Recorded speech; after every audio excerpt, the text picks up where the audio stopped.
kepada Tuhan bahwa Tuhan baik. Tuhan mengasingkan kita ada di sini untuk kita bersama-sama boleh diberkati Tuhan dalam ibadah ini. Jadi saya membacakan firman Tuhan di dalam Injil Markus.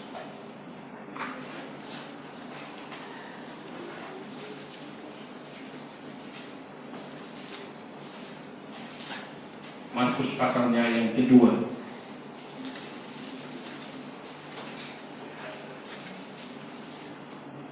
Ayatnya yang ke-21 dan yang ke-22.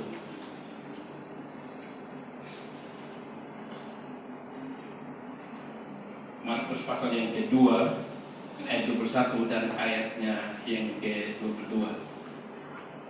Bapak Mama menyimaknya di dalam kitab masing-masing.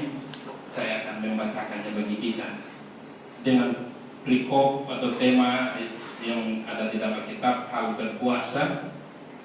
Ayat yang ke-21, tidak seorang pun menambalkan secarik kain yang belum susut pada baju yang tua. Karena jika demikian kain penambal itu akan mencabiknya, yang baru mencabik yang tua, lalu makin besarlah koyaknya. Demikian juga tidak seorang pun mengisikan anggur yang baru ke dalam kantong kulit yang tua. Karena jika demikian anggur itu akan mengoyakkan kantong itu, sehingga anggur itu dan kantongnya dua-duanya terbuang. Tetapi anggur yang baru hendaknya disimpan dalam kantong yang baru pula. Ya, itulah firman Tuhan yang datang kepada kita semua. Kita pasti masing-masing mampu mengerti apa maksud Tuhan lewat pembacaan firman Tuhan ini. Shalom. Shalom. Ya, lewat pembacaan firman Tuhan ini saya memberi tema kenapa pengikut Kristus atau hamba Tuhan harus jatuh. Ya. Kenapa pengikut Kristus atau hamba Tuhan harus jatuh. Ya. Itu tema yang saya ambil karena Tuhan taruh di hati saya. Seperti itu. Jadi kalau kita melihat firman Tuhan, kalau kita melihat tema yang saya sampaikan, ini berbicara tentang hamba Tuhan. Ya. Hamba Tuhan ini pasti dipakai di mana-mana untuk melayani Tuhan. Ya, untuk melayani pekerjaan Tuhan. Tapi banyak yang terjadi, kenapa sih membuat jatuh? Karena kita melayani Tuhan, tetapi tidak meninggalkan perbuatan yang lama. Ya, tidak meninggalkan perbuatan yang lama. Ini yang terjadi sehingga membuat banyak hamba-hamba Tuhan kita bisa jatuhnya di situ. Ya. Hal yang kecil saja ya. Kalau kita sudah ada di dalam ladang pelayanan Tuhan, tapi hidup kita yang lama tidak ditanggalkan, kita dengar firman Tuhan seperti apapun juga, firman Tuhan betul berkuasa. Ya. Tapi kadang-kadang firman Tuhan tidak bisa berubah kita karena kekerasan hati kita untuk tidak mau meninggalkan perbuatan-perbuatan kita yang lama. Karena perbuatan-perbuatan kita yang lama itu kadang-kadang membuat kita sangat menikmatinya, sangat membanggakannya, ya, sangat membanggakan. Sehingga di mana-mana kadang orang bilang, kalau saya pun setan apa nanti susah. Ya. Padahal ini sudah jadi hamba Tuhan, ya. Sudah jadi hamba Tuhan. Kita lebih membanggakan masa lalu kita. Kadang kita banggakan masa lalu itu. Kalau kita di saat kita merenungkan bagaimana Paulus ya, dia meninggalkan semua dan dia tidak ingat lagi. Dia tidak ingat. Tapi itulah cara iblis berusaha untuk menjatuhkan kita, menjauhkan kita daripada kasih karunia Tuhan, dari keselamatan yang telah Tuhan berikan bagi kita. Maka itu yang akan ada diri kita. Apalagi kalau karakter kita keras ya, tidak suka dengar nasihat, tidak suka dengar teguran, itu sangat berat. Ya. Mau berubah susah, sangat-sangat susah berubah. Siapapun juga hamba Tuhan, kalau dia tidak mau menerima teguran, tidak mau menerima nasihat, tidak menerima masukan, tidak akan pernah berubah. Tidak akan pernah berubah. Walaupun pendidikannya sangat tinggi seperti apapun juga, tidak akan berubah. Dan dari manusia lama akan terus mengikat kehidupan. Akan terus mengikat kehidupan. Seperti firman Tuhan yang kita sudah baca ini, Tidak seorang pun ya menambahkan secara kain yang belum susut pada baju yang tua. Ya. Yang baru tidak bisa bersama dengan yang lama. Ya. Kalau saya melihat bahwa baju, ya di sini saya dapat menafsirkan menurut hikmat yang Tuhan berikan kepada saya. Ya, itu berbicara tentang perlindungan. Dalam pengalaman kehidupan kita, dalam pengiringan kita dengan Tuhan, kadang-kadang kita berjalan kemana-mana, kita mempergunakan pengalaman kita. Kita mempergunakan, oh saya melayani di tempat ini, saya berdoa di sana, setan jauh. Ya. Kadang-kadang kita akhirnya kita tidak mengenalkan Tuhan menjadi pelindung bagi kita, yang menjaga kita. Kita lebih banyak mempergunakan pengalaman kita. Ya.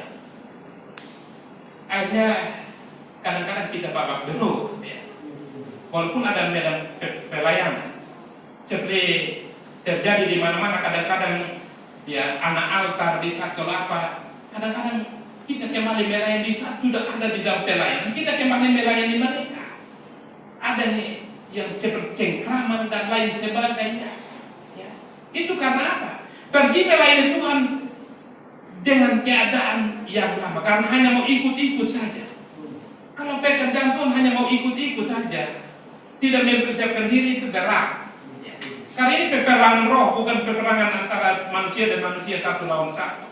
Ini peperangan roh. Oleh karena itu mari kita bersama-sama minta kepada Tuhan. Selagi kita masih ada, kita minta kepada Tuhan supaya Tuhan menolong kita, supaya kita sebagai pengikut Kristus, kita jangan jatuh. Kita jangan jatuh. Ya. Itu kita minta kekuatan dari Tuhan.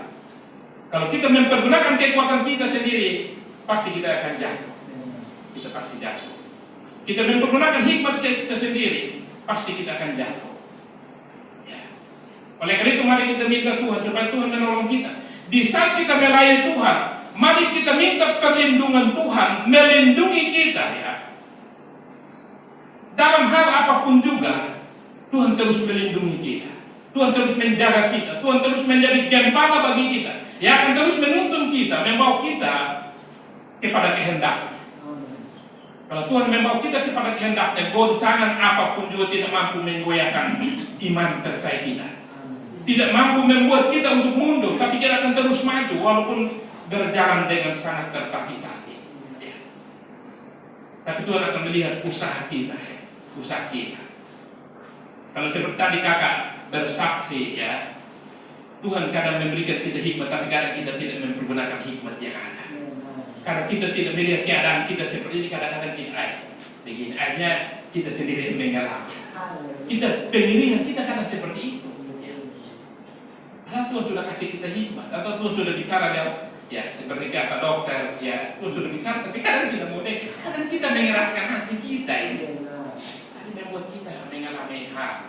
Setelah kita mengalami hal, bahwa kadang-kadang kita mulai ini dan lain sebagainya. Padahal ini kelemahan kita, kelemahan kita.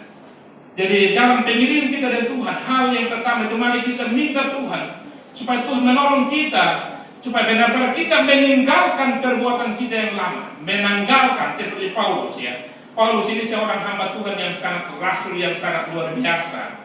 Ya. Di saat saya membaca surat-suratnya, saya hanya bilang Tuhan, Paulus ini betul-betul dia meninggalkan, dia tidak ingat itu, dia anggap sebagai sampah.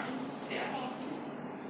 Tapi ini kita simpan, kadang-kadang kita simpan, dia tenang sebentar. Ya, setelah tenang sampai satu keadaan dia bangun lagi, akhirnya dia membuat kita, ya. Ini saya berbicara kadang-kadang seperti itu. Sehingga firman Tuhan ini dapat untuk memperbaiki kita, ya, merubah kita, sehingga dalam kehidupan kita benar-benar terus ada di hadapan hadirat Tuhan. Dan hal yang berikut, supaya dalam pelayanan kita tidak jatuh, ya, meninggalkan perbuatan lama kita. Saya punya kelemahan ini, bapak mama saudara-saudara, ya. Ini orang yang saya sudah doakan, ya, dan Tuhan sudah memberikan jawaban. Kadang-kadang di saat bertemu tidak pernah tegur kita, atau lama-lama baru. Saya kadang-kadang terima bisa telepon, saya kadang-kadang hati saya ya, mau berdoa juga, tapi kadang berdoa dengan keadaan seperti terpaksa. Ini kadang-kadang saya berpikir seolah-olah mau hitung jasa. Oh, saya nyalahin begini, ini kelemahan sayanya begitu. Jadi itu. Apalagi kalau dia tidak ajak untuk setia tapi dia tidak setia. Padahal firman Tuhan yang lain di situ dikatakan, ya, menuntun orang yang suka melawan, ya, untuk datang kepada Tuhan. Di saat kita kalau omong dan orang melawan satu kali, kita tidak mau omong lagi. Kita tidak mau omong lagi. Padahal Tuhan memberikan tanggung jawab kepada kita untuk kita berbicara. Tapi kadang-kadang kita tidak berbicara lagi karena kita sudah omong dia tidak dengar. Itu kelemahan saya. Ya. Saya kalau lihat nomor telepon ini, saya kadang-kadang saya menerima hati yang bersumut-sumut itu saya ini di sini. Ya. Hal yang berikut, ya. Di saat kita melayan Tuhan supaya kita jangan jatuh. Kalau tema tadi yang saya katakan kenapa pinut Kristus jatuh, ya. Pernah saya berbicara di tempat ini, ya, bahwa di dalam Korintus 2 Korintus pasal yang keempat ayat yang ke-16 itu, manusia lahirnya harus merosot, ya, harus merosot. Ya, Bapak John, Mama Susan, firman Tuhan di dalam Markus 2 ayat 21 dan ayat yang ke-22. Ya. Manusia lahirnya harus merosot. Ya. Kalau tidak merosot, kita setia ibadah di mana-mana saja, tidak berubah, tidak akan berubah. Karena standar daripada anak-anak Tuhan adalah ketaatan. Setia belum tentu taat. Setia bisa kita setia datang sini karena kita punya perasaan dan mau saya tidak pilih nanti Mama Lina nanti lihat saya dan kenapa tidak datang. Ini kita pakai rasa manusia. Ya. Tapi kalau taat, seperti apapun juga, pasti kita akan terus setia kepada Tuhan. Ya. Jadi ini masing-masing kita tahu kita datang di sini apakah kita jaga rasa dan memelihara atau tidak. Ya. Tuhan menyelidiki hati kita, Tuhan tahu. Tapi kalau tujuan kita datang ke sini karena Tuhan, maka saya percaya keadaan kenapa tidak bisa membuat kita jatuh, tidak akan buat kita jatuh. Justru membuat lahirnya kita akan merosot, ya. Merosot tidak berfungsi. Ya, waktu itu saya sampaikan seperti itu, ya, tidak akan berfungsi. Dan sesuatu yang tidak berfungsi pasti tidak dipakai. Ya. Buang di mana saja orang injak-injak saja. Ya. Seperti dalam firman Tuhan yang lain, kalau garam sudah menjadi tawar tidak ada gunanya lagi. Ya. Manusia lahirnya kita harus seperti itu, ya, supaya tidak berfungsi. Ya. Apalagi berbicara tentang lahirnya biasanya kalau kita tukang emosi, marah dan lain sebagainya. Ya. Satu omong, satu sambung, cara hati. Kadang beratnya sih.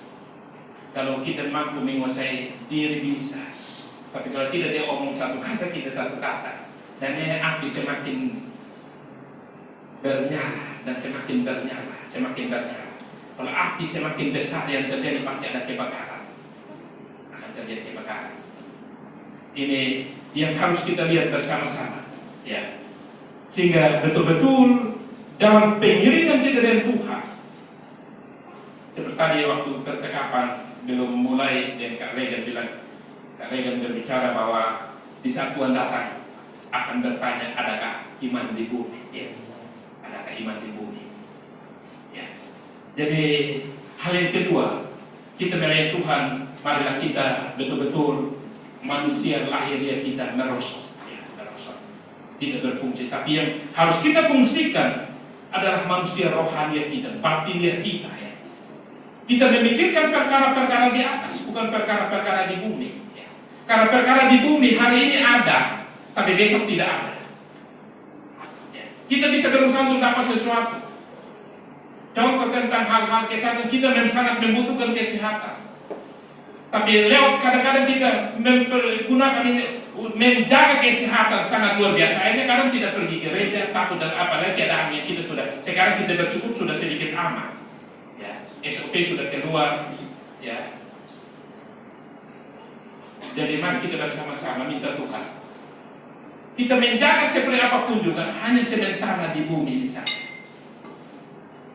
Tapi yang Kita kejar adalah kekekalan. Kekekalan itu tidak bisa diambil oleh apapun juga. Nyenyak pun tidak bisa. Sekarang kita berusaha untuk mempersiapkan hidup kita untuk ada dalam kekekalan. Itu duduk seperti ini. Kita duduk seperti ini. Hal yang berikut ya. Dalam ayat yang demikian juga tidak seorang pun mengisikan anggur yang baru ke dalam kantong kulit yang tua. Saya melihat dari firman Tuhan ini ya, saya berbicara tentang anggur itu tentang kuasa ya. Tentang kuasa. Kalau dalam kehidupan kita Tuhan memberikan kuasa kepada kita semua. Di saat kita percaya Tuhan sudah memberikan kita kuasa. Dan kadang-kadang kuasa tidak berfungsi karena apa? Karena isi di kantung yang lama ya. Kantung ini saya menafsirkannya di dalam hati kita yang lama ya.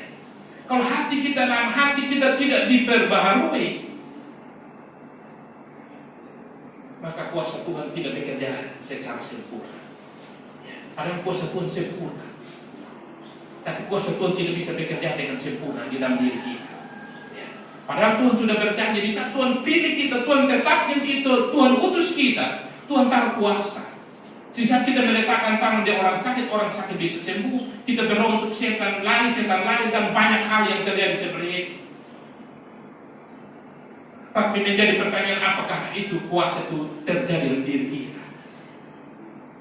Karena kuasa Tuhan terisi di dalam hati kita yang lama, hati kita yang kotor, hati kita yang najis, hati kita yang fasik. Ini menjadi masalah. Oleh karena itu mari kita minta Tuhan supaya Tuhan menolong kita ya, Tuhan yang mampu menolong kita sehingga kita bisa keluar daripada hal-hal yang bisa membuat kita jatuh ya. Lebih banyak ya dalam pengiringan kita dengan Tuhan ya, kita melayani Tuhan dan manusia lahir yang tidak merosot ini juga karena kalau kita baca di dalam Galatia ya, Galatia pasal yang ke-5 itu sangat jelas di situ tentang roh ya, manusia apa itu baca di situ sendiri, baru temukan di situ. Kita sudah tahu tentang roh Tuhan, buah roh dan roh daging. Lebih banyak kadang-kadang roh daging ini lebih banyak bekerja dalam diri kita. Roh manusia kita lebih banyak bekerja ya. Akhirnya lebih banyak kita mendukakan roh Tuhan, kita menyakiti roh Tuhan, kita mengecewakan roh Tuhan yang Tuhan sudah taruh di diri kita. Padahal kadang-kadang saat kita mau buat ini, roh Tuhan sudah ada teguran ya. Tapi kadang-kadang kita melawan itu.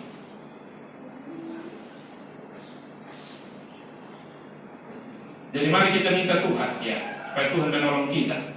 Hal yang berikut kita bisa baca di dalam Imamat 19 ayat yang ke-19.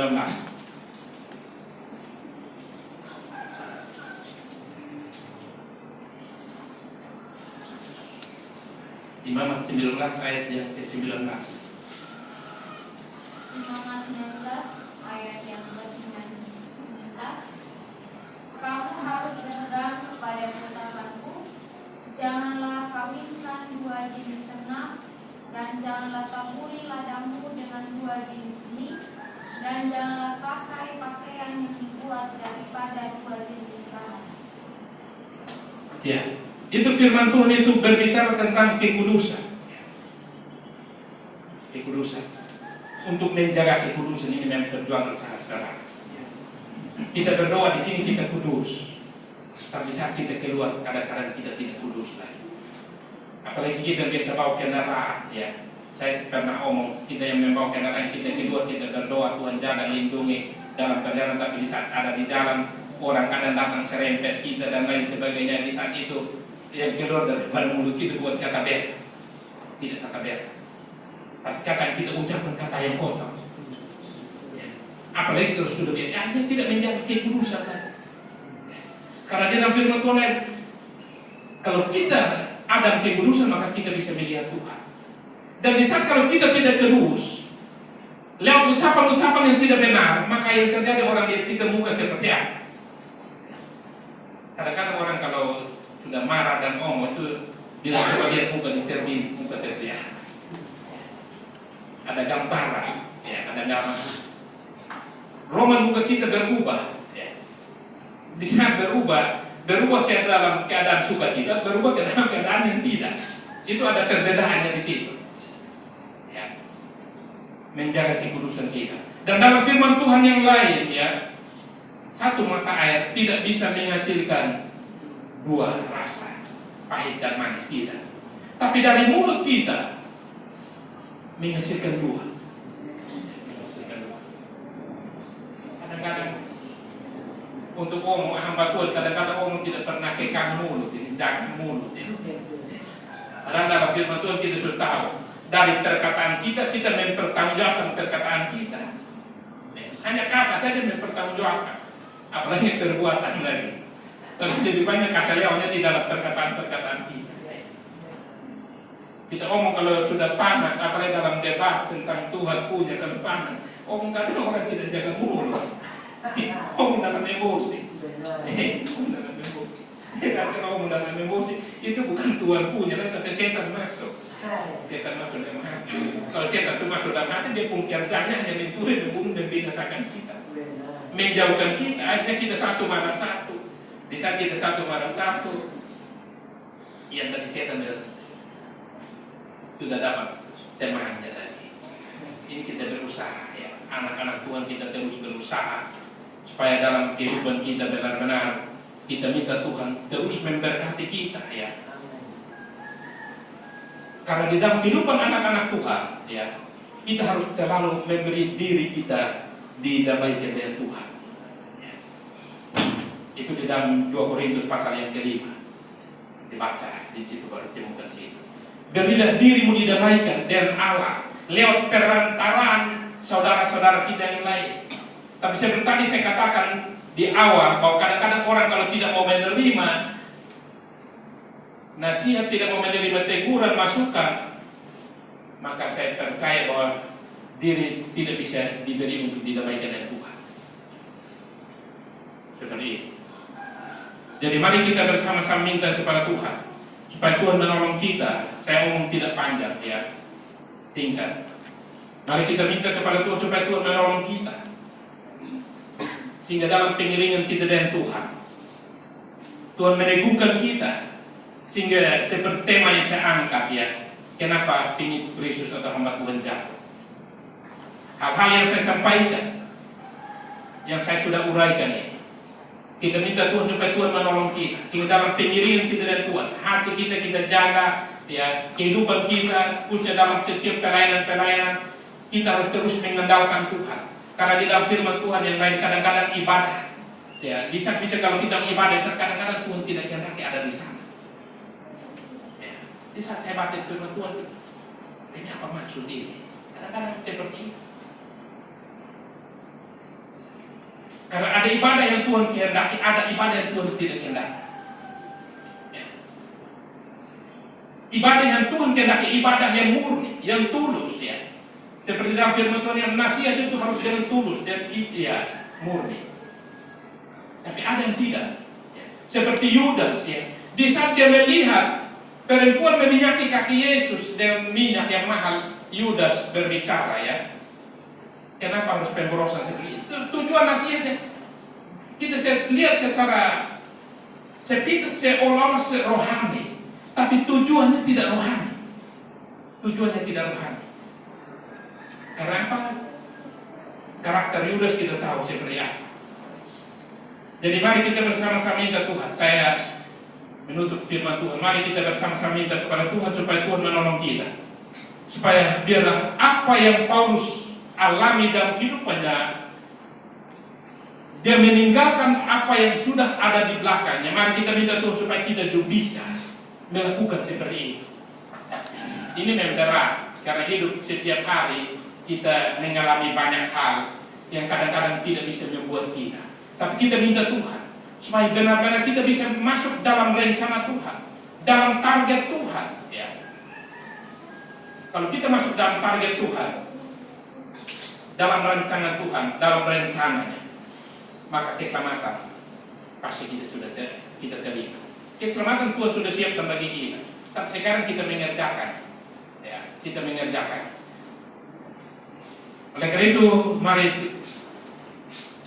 biarlah Tuhan dengan kuasanya ya terus memberkati kehidupan kita, sehingga dalam kehidupan kita yang Tuhan sudah kerjakan bagi kita untuk melayani di mana-mana, kita terus mengandalkan Tuhan di dalam sepanjang kehidupan kita. Kita minta terus Tuhan melindungi kita, Tuhan taruh kuasa dalam diri kita, dan saat Tuhan taruh kuasa dalam diri kita, hati kita benar-benar dibersihkan oleh Tuhan. Dan di saat hati kita dibersihkan oleh Tuhan, maka kita percaya bahwa apa yang kita buat, nama Tuhan pasti dipuji dan dipermuliakan. Amin. Kita akan